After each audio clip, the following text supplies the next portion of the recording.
Hey there, my name is Anastasia and I'm your guide on how not to miss your life and stay on top of things you love doing as much as possible. Today I'm doing a practical video about my planning process, my planning funnel in bullet journal. This is what I like to do myself, taking a sneak peek into another person's process, about anything really. So I hope you will enjoy my process and take something for yourself maybe. So please share about it in the comments. Before we start, please take a second and support my channel by subscribing to it. It's brand new, of course, but I promise I will fill it with plenty of goodness. Okay, with that out of the way, let's get to business. Planning in bullet journal is part of my organizational system. Over the years, I tried different methods, but bullet journal philosophy fitted my life ideally. Because bullet journal is very flexible.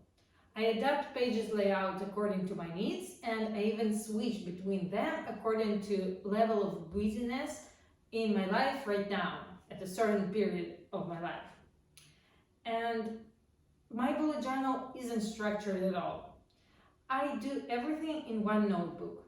Planning itself, work notes, thinking process, everything goes there. And also, I'm not afraid of errors. I just cross them out and go to the next line or even to the next page. In this video, I won't dive into the topic why I chose paper planning over digital planning. It's for another video in the future. And also, please don't expect here some fancy decorations that we see a lot in bullet journal videos and Instagrams. As much as I love watching people do them, as little I can afford to spend time on it. My bullet journal is not even minimalistic. It's very messy, but very practical. My planning funnel consists of 4 traditional stages: yearly plan, monthly plan, weekly plan, and the daily plan is built into the weekly plan. What I do now is not what I always did. For example, half a year ago I had completely different monthly layout, and a year ago I had completely different yearly layout.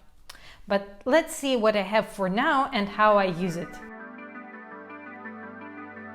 As a yearly layout, I now use spreads with calendars and space for the notes. Pretty straightforward, right? And I have 2 spreads with 6 months on each. Here goes birthdays, holidays, vacations, parents' visits, and other dated events. I fill it out in the beginning of the year, and then through the year I of course add more stuff. For example, I don't know, if I subscribe to the software, I want to make sure that I will cancel the subscription after some time. I don't know, for example, when trial period ends, in case if I won't like the software. Or if I have dentist appointment in 3 months, it also goes here, logically. The only downside is that my notebooks usually end before, way before the year ends. But in this case, I can ruthlessly rip out the pages and stick them into the new notebook. So how do I fill this yearly plan? First, I go to my previous notebook. I find the yearly plan there. Yeah, you see it was completely different layout, but never mind. I just move all the birthdays that I have here. I move it to the current year. Also, I look into the calendar in some notes that I have here. Sometimes I write down some notes in the end of the journal. Sometimes I circle the dates that I'm writing down, not always. But the main thing that here goes the date, and then I write the time and the place, what's going on. And also I go to the kindergarten schedule and see what are the days off where I don't have, when my son, not I, but also I don't have the kindergarten. And also I mark it here, so I would plan my month accordingly. That's all basically. Other content I add during the year. Right now I have the classic layout with monthly grid, And usually I rule it myself, but lately I got lucky and I can take out the pre-ruled pages from another planner.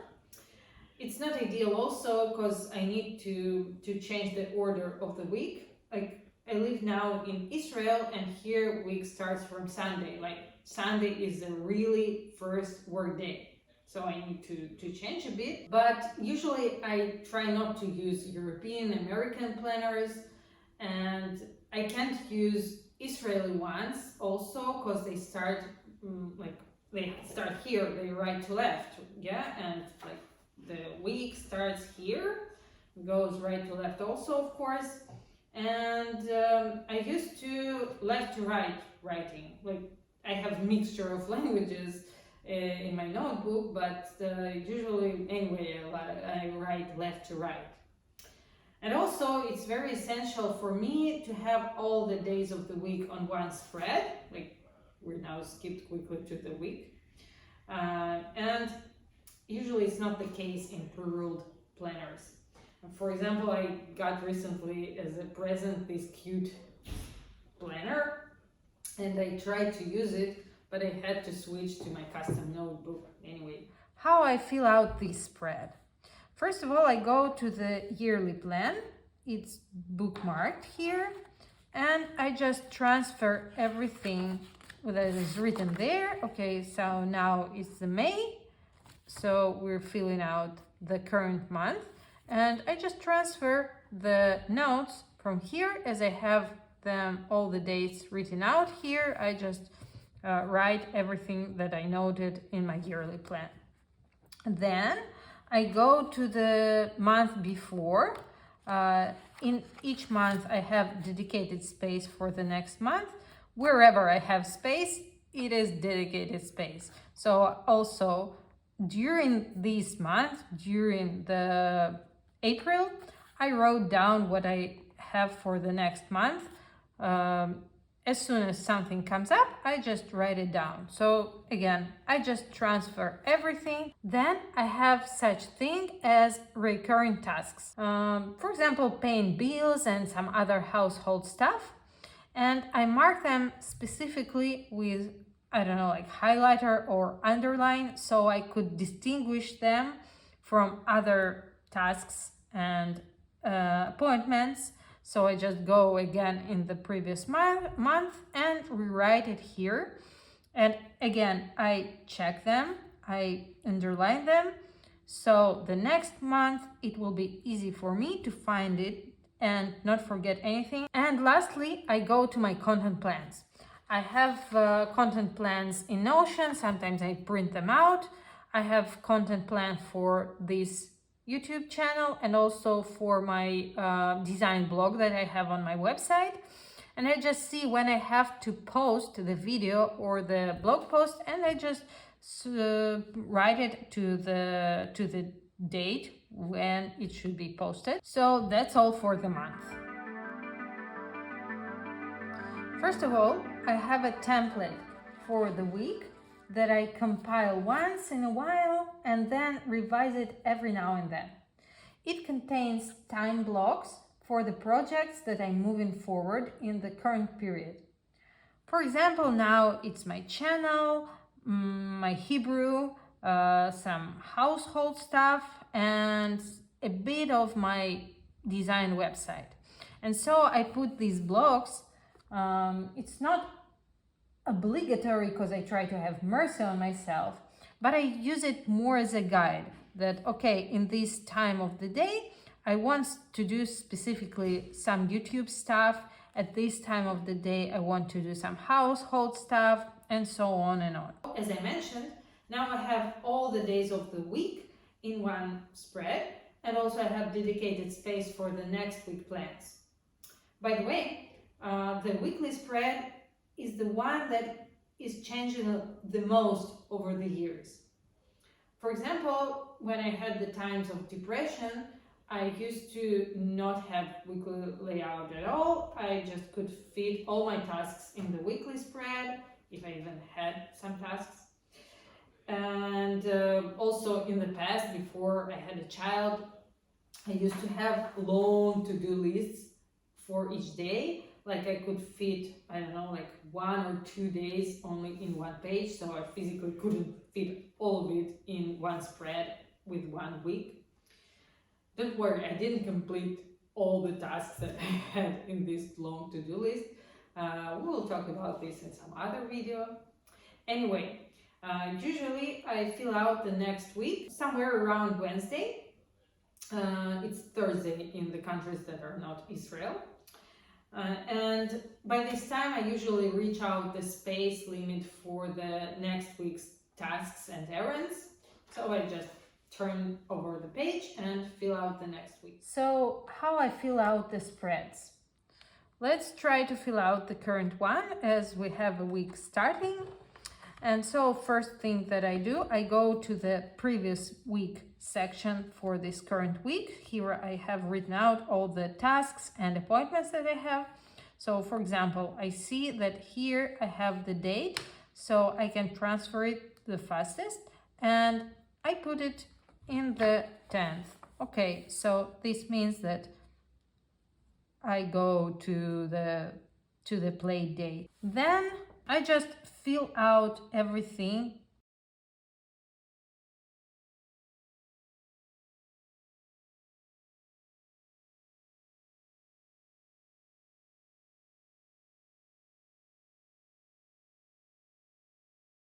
Then I go to my monthly plan and transfer all the events and tasks from here.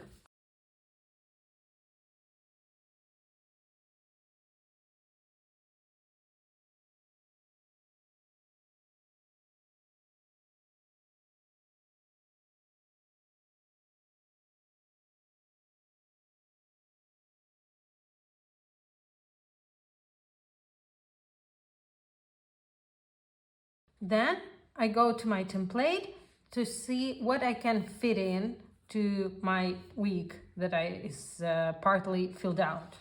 For example, I see that here I have a couple of hours YouTube that I wanted to do.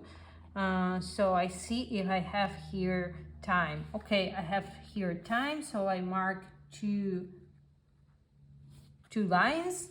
It's like sometimes I use this as 1 hour and 2 hours, but not always. YouTube, either I will write the script or edit something or film something. We'll see, it's not like written in stone, and so on.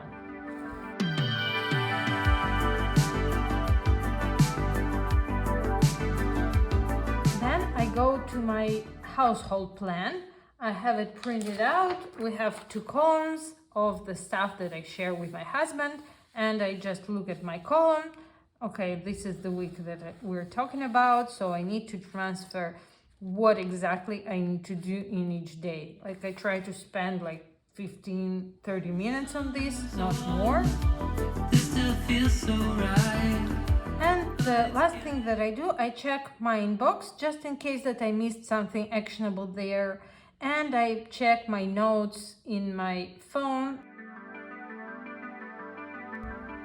The daily planning usually happens the night before, in an ideal situation that almost never happens, or the morning of the day itself. And it's the easiest process-wise. Because by the time the day comes, it's completely planned out, and I just need to revise it and just do it. Just. Just.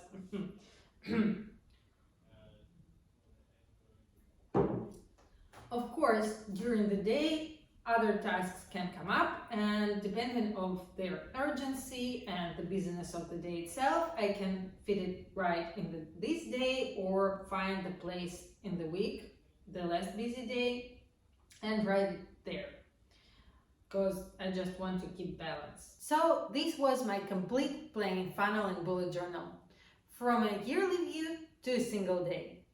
Please share your tips and tricks in the comments. Thank you for watching. Have a great day. See you soon.